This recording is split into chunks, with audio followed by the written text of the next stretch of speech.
Surprise! It's been a long time, guys. About 315 days. I didn't know that off the top of my head. I asked Siri, but 315 days since I made my last video. And in this video, I'm going to tell you why. And I'm going to show you a bunch of stuff. But my life kind of got flipped upside down, I guess you could say the least. So, last 315 days have been not great. Let me say that. I'm still very blessed. I still got a lot of good things going on. But with the house, with working on cars, with this channel, it was completely sidelined. And, well, I'm coming back now. My face looks all pale. I was just outside shoveling. Right now, it is February 14th, 2022. I live in Minnesota. It is very, very cold outside. There's snow all over the ground. In fact, it's 18 degrees outside. Well, I'm done shoveling.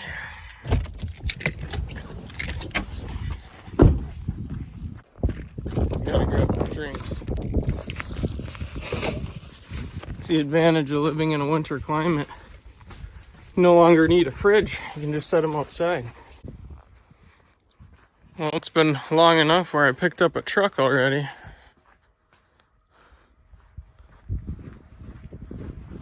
But that might give you a hint right there.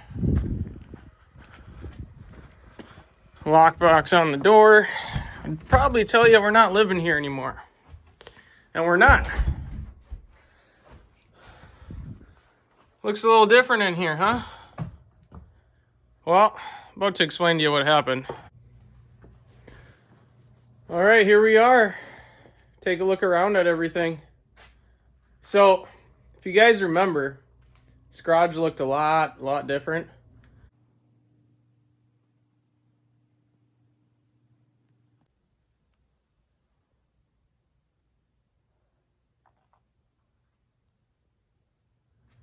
Well, we had a big fire, and I shouldn't say we. I started the fire. I'm not going to start dicing hairs on how the fire exactly started and what was the cause of it. We can just summarize it and we can say this.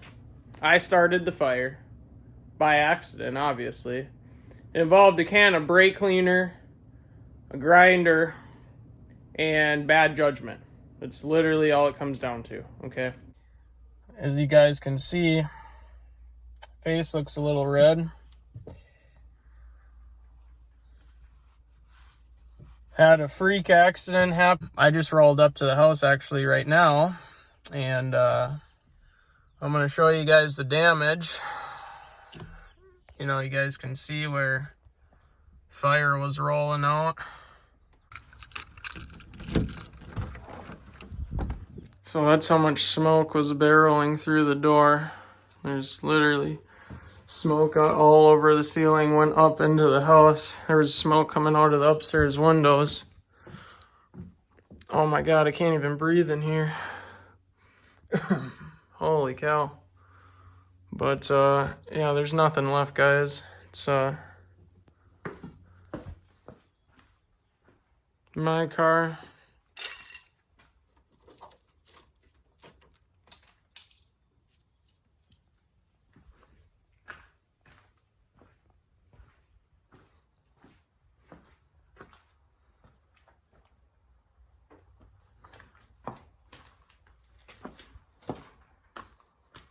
Yep, everything's rusted.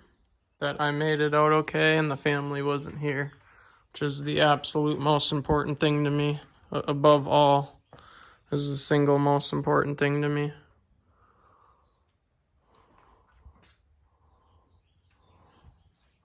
Melted the whole panel down.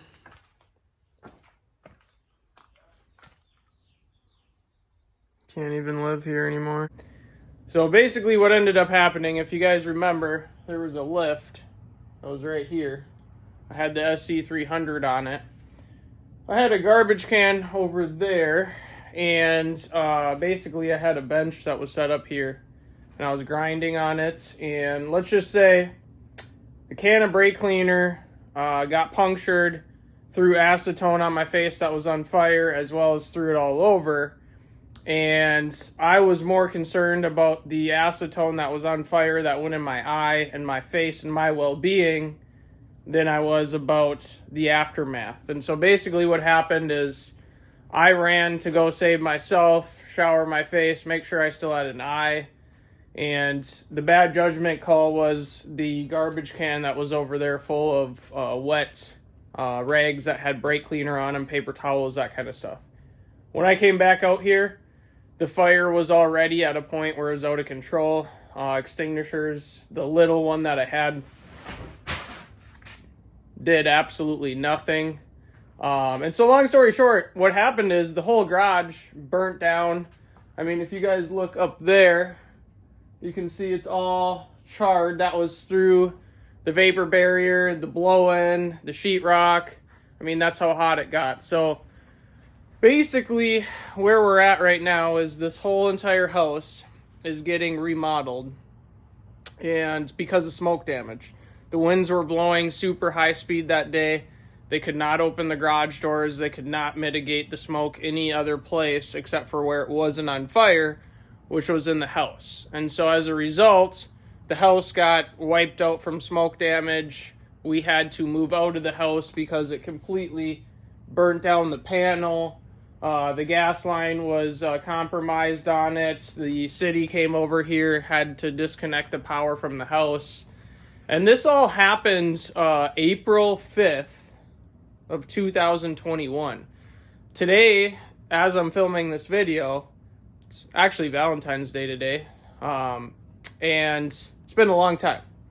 So I wanted to give you guys an update video, especially too because I am about to, you guys can probably see all these parts back here.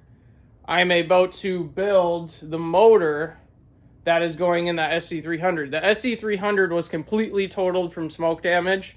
I mean, the hood, the bumper, the interior, tons of it got damaged. And, you know, I felt really, really bad about that.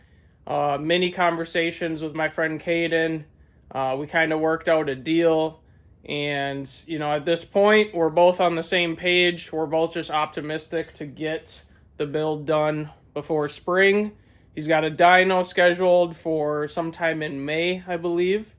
So that is, by that point, we have to have it done. And at the same point, I am actually doing a lot of work on this house. Obviously, I hired some professionals to do a lot of the bigger jobs. But I am doing a lot of work here. I'm doing this work as well as have a job. So my time is stretched to the absolute maximum. And it's rough, but, you know, it is what it is. So what happens in life, it beats you down, you got to keep pushing through. So I'll kind of show you guys what we got going on here. Cylinder head, pistons, two of them are sitting up there. But this is all the same stuff we talked about. We actually were taking this car even way further than we initially thought we were going to because it's been so long, and because now it's literally going to be a track car. It's, you know, the interior is not super nice, not going to be a daily driver anymore. But, yeah, so that was one of the cool things. Crankshaft that I spent tons of time polishing was left in here, got all rusted. I said, screw that, we're not cutting it. We're not playing with tolerances.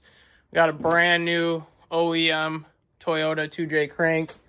Added a bunch of parts. I'll get into all that when we get into the build videos. But basically the goal, we're going to get this motor together. You guys are going to want to stay tuned for that video because it's going to be very in-depth. I'm going to show you how to balance a rotating assembly, like to do it the right way so everything lasts.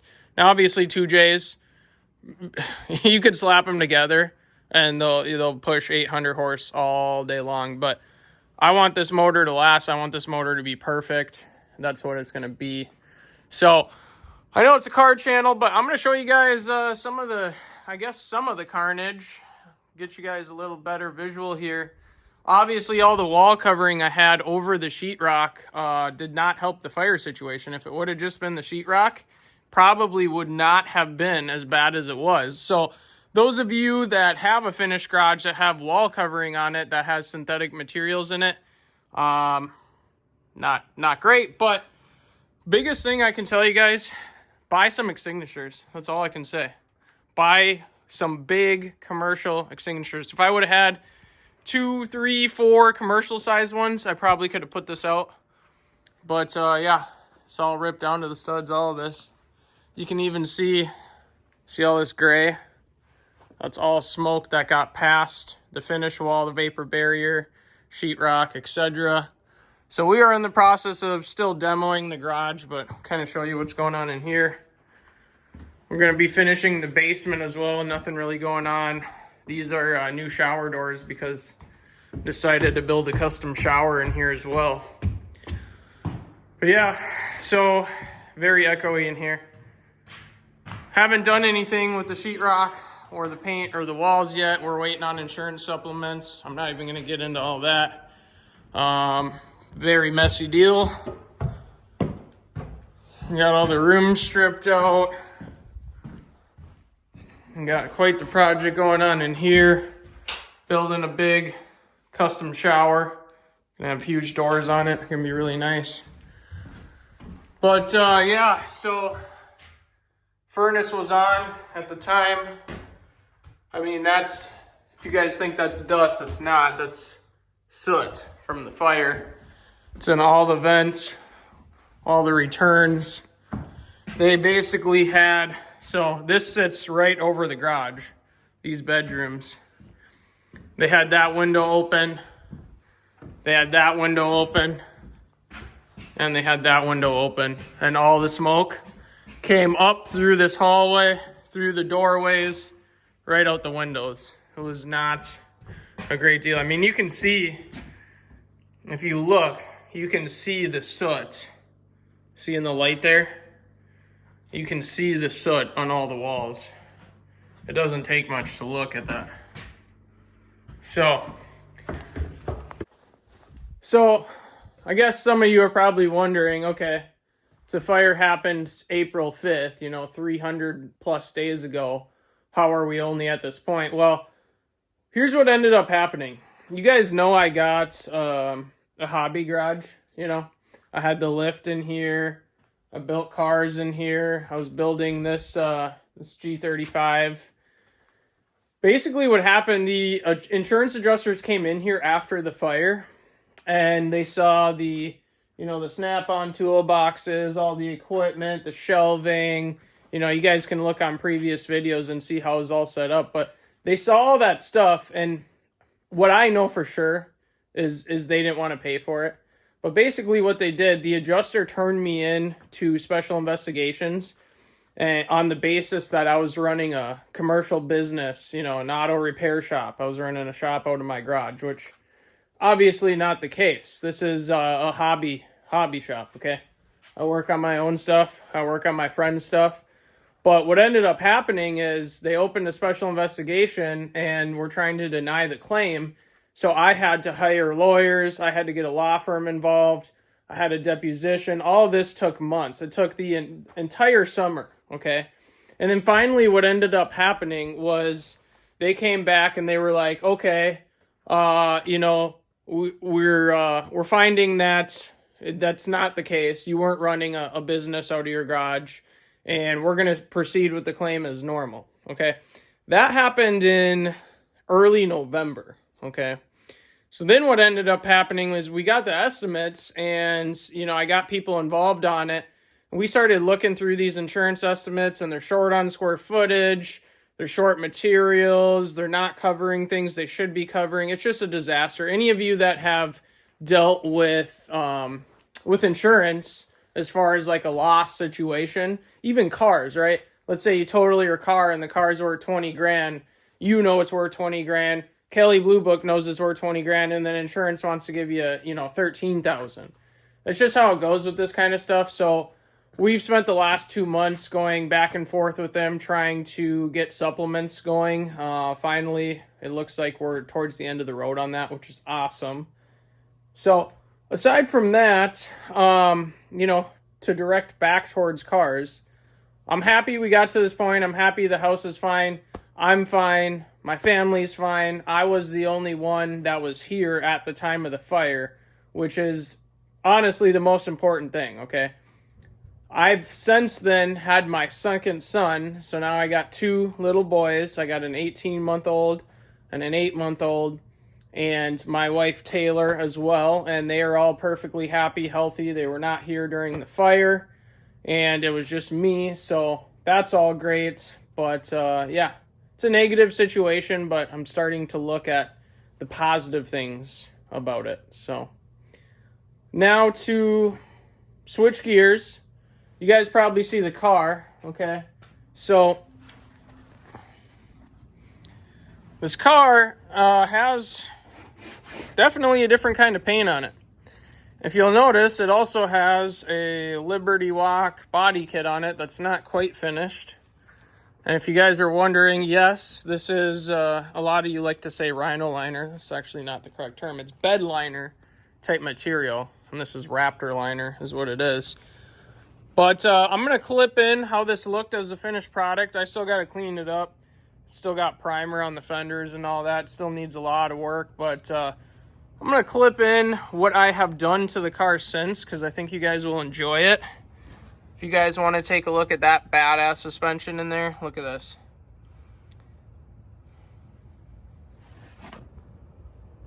I'm going to be serious.